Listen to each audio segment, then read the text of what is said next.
In a surprising development, Sri Lanka's deposed former president Gotabaya Rajapakse returned to the country Friday, 7 weeks after he fled amid the island's worst ever economic crisis.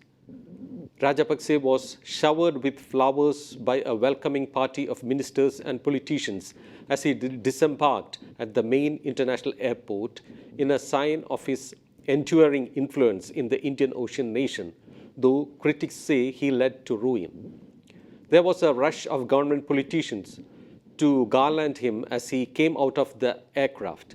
Rajapakse fled Sri Lanka under military escort in mid-July after unarmed crowds stormed his official residence following months of angry demonstrations blaming him for the nation's unprecedented economic crisis. He sent in his resignation from Singapore before flying to Thailand, from where he had petitioned his successor Ranil Wickremesinghe to facilitate his return.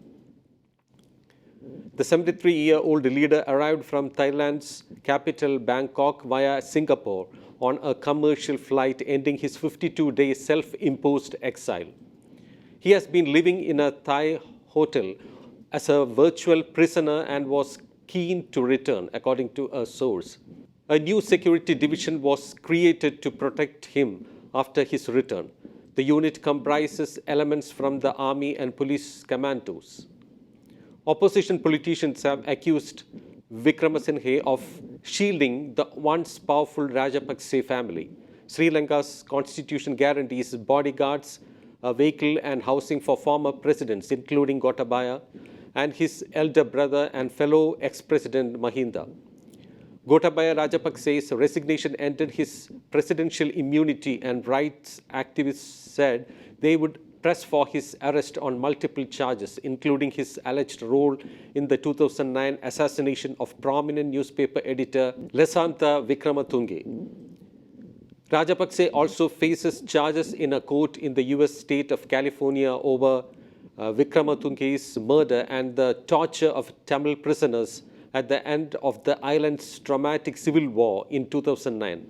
Singapore declined to extend Rajapakse's short-term visa and he traveled to Thailand in August, but authorities in Bangkok instructed him not to step out of his hotel for his own safety.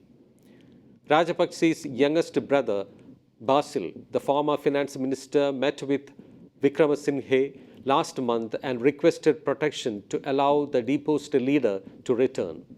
On Friday, police deployed plainclothes officers and armed guards outside a government residence allocated to Rajapakse in Colombo ahead of his arrival.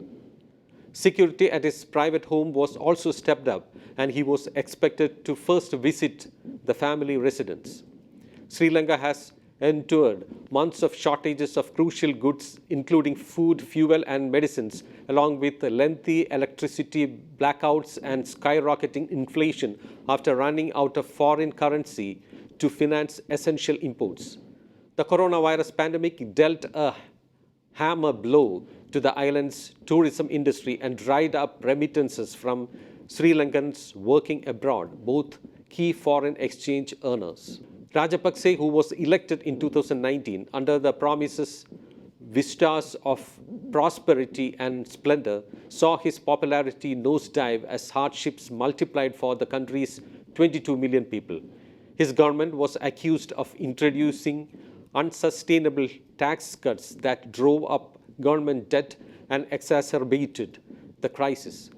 Wickremesinghe was elected by parliament to see out the remainder of Rajapakse's term. He has since cracked down on street protests and arrested leading activists. The government defaulted on its $51 billion foreign debt in April, and the central bank forecasts a record 8% GDP contraction this year. On Tuesday, President Ranil Wickremesinghe and his administration reached a preliminary agreement with the International Monetary Fund for a $2.9 billion bailout package over 4 years to help the country recover. Meanwhile, Bhavani Fonseca of the independent think tank Center for Policy Alternatives said, whether people will take to the streets to demonstrate again is still to be seen, especially since there has been so much repression since Ranil Wickremesinghe came to power. Several protesters have been arrested, so there is genuine fear, she said. Dayan Jayatillake, a former diplomat and political analyst, said the ruling SLPP party will welcome Gotabaya back, but didn't think his return would spark people to flood the streets again. They will be sore. It is still far too early for him to return, he said. There is no way Gotabaya will be forgiven for his transgressions, but I think now there is more bitterness than public rage that awaits him, Jayatillake added. For Nasli Hamim, an organizer who helped lead the protest movement, the former president's return isn't an issue as long as he's held accountable. He is a Sri Lankan citizen, so no one can prevent him from coming back. But as someone who wants justice against the corrupt system, I would like to see action taken. There should be justice. They should file cases against him and hold him accountable for what he did to the country. Our slogan was, Gota, go home. We didn't expect him to flee. We wanted him to resign. As long as he doesn't involve himself in active politics, it won't be a problem, Nasli Hamim added.